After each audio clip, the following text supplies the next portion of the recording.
Boya aytganimizdek, taqdirlash jarayoni boshlanmoqda. Hakamlar birinchi bo'lib chiqib kelishadi.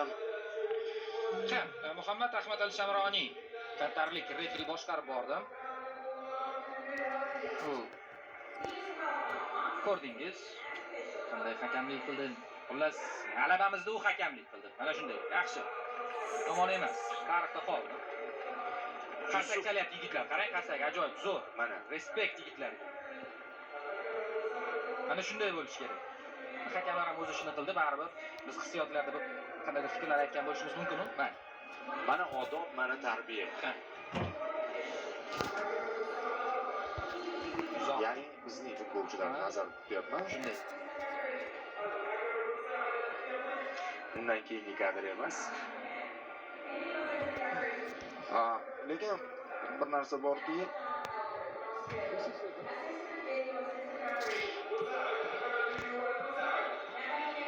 hakamlar jamoasi ham bitta katta jamoa. Salkam futbol maydonda o'ynaydigan futbol jamoasiga tenglarmi soni. Rahmat ularga ham rahmat.